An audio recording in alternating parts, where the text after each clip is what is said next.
എല്ലാവർക്കും നമസ്കാരം. അപ്പോൾ പ്രവാസിയുടെ റിന്യൂവൽ ഉണ്ടല്ലോ, പ്രവാസി ID കാർഡിൻ്റെ, അതിന് മുന്നേ ഞാൻ പറഞ്ഞിട്ടുണ്ടായിരുന്നു. അപ്പോൾ ഒരുപാട് ആൾക്കാർ ഇനി ചോദിക്കുന്നുണ്ട് അതെങ്ങനെയാണ് റിന്യൂവൽ ചെയ്യുക എന്നുള്ളത്. വളരെ സിമ്പിളായി തന്നെ നമുക്ക് തന്നെ ചെയ്യാവുന്ന കാര്യമുള്ളൂ. നമ്മൾ പ്രവാസി ID കാർഡ് എടുത്ത ആൾക്കാർക്കുണ്ട്. ഇപ്പോൾ പ്രവാസി വെൽഫെയറിൻ്റെ, പ്രവാസിയുടെ അതിൽ തന്നെ 2-3 കാര്യങ്ങളുണ്ട്. അതിൽ പ്രവാസി വെൽഫെയർ ഫണ്ട്, അത് നമ്മൾ അംശാദായം അടക്കുന്നതുണ്ടല്ലോ, അതിൻ്റെ റിന്യൂവൽ എങ്ങനെയാണെന്നുള്ളതാണ് ഞാനിപ്പോൾ ഇവിടെ പറയാൻ പോകുന്നത്. അതിനോട് ബന്ധപ്പെട്ടിട്ട് തന്നെ ഒരു കാര്യം കൂടി ഞാൻ ചെറുതായിട്ടൊന്ന് പറയാം.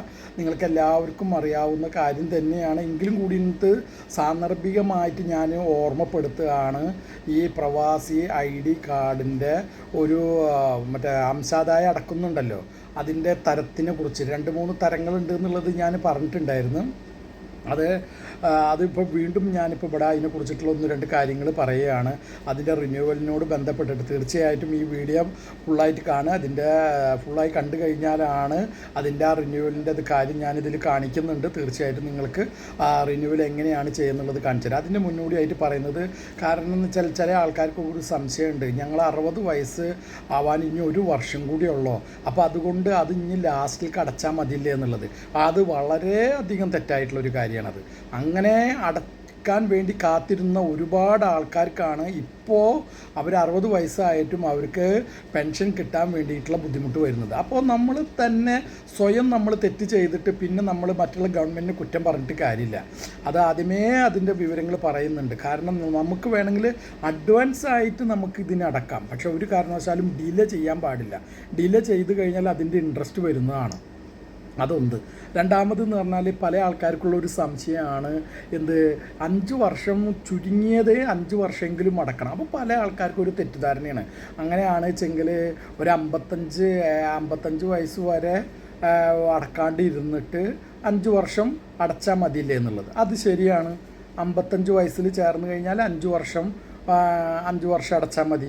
ഇനി അതല്ല 56 വയസ്സായി എന്ന് വിചാരിക്കുക, അവനക്കും 5 വർഷം അടച്ചാൽ മതി. പക്ഷേ പെൻഷൻ കിട്ടുമ്പോൾ 61ാമത്തെ വയസ്സിലാണ് പെൻഷൻ കിട്ടുള്ളൂ. ചുരുങ്ങിയത് 5 വർഷമെങ്കിലും അടക്കണം.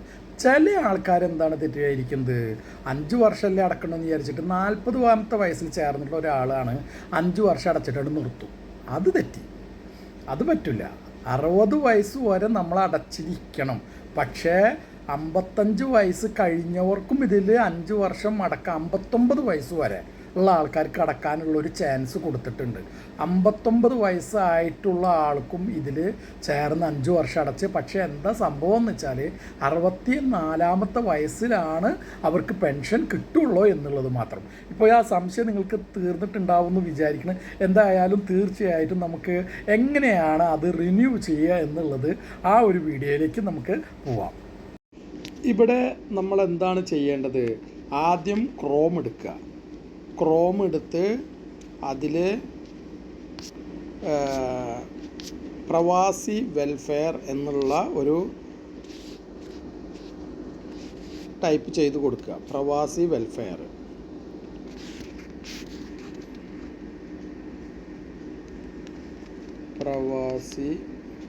പ്രവാസി വെൽഫെയർ ഫണ്ട് എന്ന് നമ്മൾ അടിച്ചു കൊടുത്തു കഴിഞ്ഞാൽ ഇതിൽ നമുക്ക് വേറൊരു ഇൻ്റർഫേസ് വരും, രജിസ്റ്റർ പ്രവാസി.org. അത് ക്ലിക്ക് ചെയ്യുക.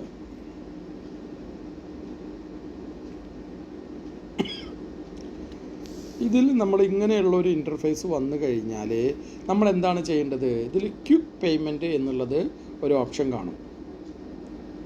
ഈ ക്വിക്ക് പേയ്മെൻറ്റ് എന്നുള്ള ഒരു ഓപ്ഷൻ വന്നു കഴിഞ്ഞാൽ ഇതിൽ മെമ്പർഷിപ്പ് നമ്പർ, നമ്മളെ കാർഡിലുണ്ടാവും മെമ്പർഷിപ്പ് നമ്പർ, അത് അടിച്ചു കൊടുക്കുക. ഡേറ്റ് ഓഫ് ബർത്ത് ഇതേ ഫോർമാറ്റിൽ അടിച്ചു കൊടുക്കണം, ഡേറ്റ്, മന്ത്, ഇയർ. പിന്നെ അതിൽ കാണുന്ന ക്യാപ്ച അടിച്ചു കൊടുത്ത് ഷോ ചെയ്ത് കഴിഞ്ഞാൽ ഇതിൽ നമ്മൾ എത്രയാണ് അടക്കാനുള്ളത് എന്നുള്ളതെല്ലാം കാണിക്കും. അതിൽ നമുക്ക് എത്ര എമൗണ്ടാണ് നമ്മൾക്ക് അടക്കേണ്ടത് എന്നുള്ളത് നമ്മൾ അതിൽ അടിച്ചു കൊടുത്ത് കഴിഞ്ഞിട്ട് നമ്മൾ പേയ്മെൻറ്റിൽ ഓപ്ഷനിലേക്ക് പോയിട്ട് നമുക്ക് പേയ്മെൻറ്റ് അടക്കാവുന്നതാണ്.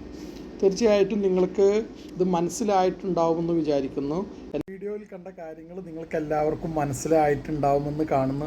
എന്തെങ്കിലും സംശയം ഉണ്ടെങ്കിൽ തീർച്ചയായിട്ടും നിങ്ങൾ കമൻറ്റിൽ അറിയിക്കുക. കമൻറ്റിൽ അറിയിച്ചു കഴിഞ്ഞാൽ എന്നാൽ അറിയുന്ന രീതിയിലുള്ള കാര്യങ്ങൾ തീർച്ചയായിട്ടും ഞാൻ നിങ്ങൾക്ക് പറഞ്ഞു തരുന്നതായിരിക്കും. ഇത് പ്രവാസി വെൽഫെയർ ഫണ്ടിൻ്റെ കാര്യമാണ് കേട്ടോ ഞാൻ പറഞ്ഞിട്ടുള്ളത്. ഇനി പ്രവാസി ID വേറെ ഉണ്ട്.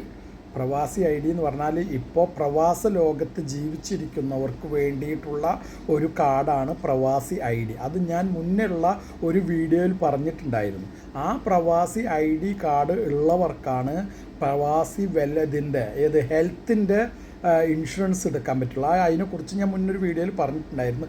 തീർച്ചയായിട്ടും നിങ്ങൾ കമൻറ്റിൽ അറിയിച്ചു കഴിഞ്ഞാൽ ഞാൻ തീർച്ചയായിട്ടും നെക്സ്റ്റ് ഒരു വീഡിയോയിൽ ഈ വെൽഫെയറിൻ്റെ അതിൻ്റെ ഈ ഇൻഷുറൻസിനെ കുറിച്ചിട്ടുള്ള കാര്യങ്ങൾ അതെങ്ങനെയാണ് ചെയ്യുക. ഇപ്പോൾ അത് അതിൻ്റെ ഒരു നിർത്തി വെച്ചിരിക്കുകയാണ്. പുതിയ പോളിസി എടുക്കേണ്ട ആൾക്കാർക്ക് അത് നിർത്തി വെച്ചിരിക്കുകയാണ്. തീർച്ചയായും അതിൻ്റെ അപ്ഡേഷൻ വരുമ്പോൾ തീർച്ചയായിട്ടും ഞാൻ അറിയിക്കുന്നതായിരിക്കും.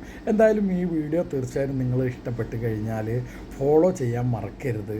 നിങ്ങൾ തരുന്ന ഓരോ ഫോളോവേഴ്സും ഓരോ കമൻസുമാണ് നമ്മൾക്കൊരു ഊർജം, മനസ്സിലായില്ലേ?